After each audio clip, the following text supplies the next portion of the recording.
So in today's video, let us discuss about our own heart, the human heart. So human heart is the main pumping organ of blood inside our body. So it is a very important organ of the circulatory system. Otherwise, the blood won't get circulated. So where it is present, it is located in the chest region, the chest cavity or the thoracic cavity region, and it is protected on the top by the ribs. Actually, it is present in between the lungs. The space in between the lungs it occupies. Okay, so between the right lung and left lung would be the heart. So what is the size of the heart? So we all know that the size of the human heart would be the size of your own fist. When you close your fist, that will be the size of your heart. How much it weighs? Approximately 250 to 350 grams would be the weight of the heart. And what would be the shape?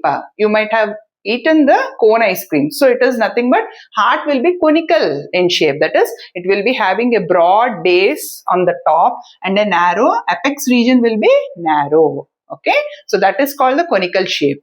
So it is conical in shape with the apex pointing towards the left side. So towards the left side, the apex is pointing. The narrow position will be pointing towards the left side. That's why the beat of the heart will be felt more towards the left side. Okay, so nearly 2/3 of the heart is located towards the left side. So that's why they say actually that heart is always towards left side. Any problem towards left side would represent a problem in the heart because the beat will be felt more towards the left side. So heart is a muscular organ. It is richly supplied with the arteries called as the coronary arteries. What are they?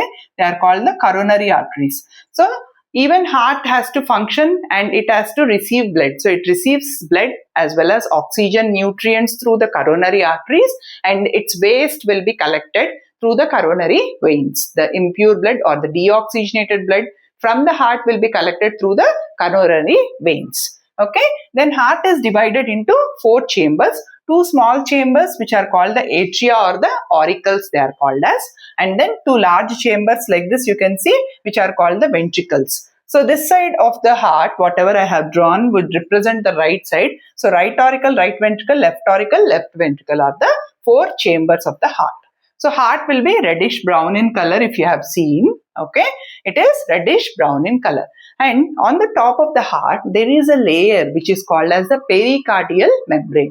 So you might have seen an egg and sometimes, okay, after you boil, you might have peeled some white portion from the top. So like that, every organ in your body will be covered with membranes. And in the case of heart, it is covered with the membrane that is called the pericardial membrane. And between the layers of the pericardial membrane will be flowing a fluid. Okay, so surrounding this will be pericardium and there will be a fluid flowing in between that is called the pericardial fluid, which will protect your heart from shocks and injuries. So these are some of the physical features of the heart. On the heart, you can see some grooves actually, which will be demarcating the positions of the atria and the ventricles from the top region. And also when you see it externally, you can see some extensions coming out, which will be the aorta and all. So all these details would be discussed in the internal structure of the heart. And when we know about the functioning, you come to understand it in a better way.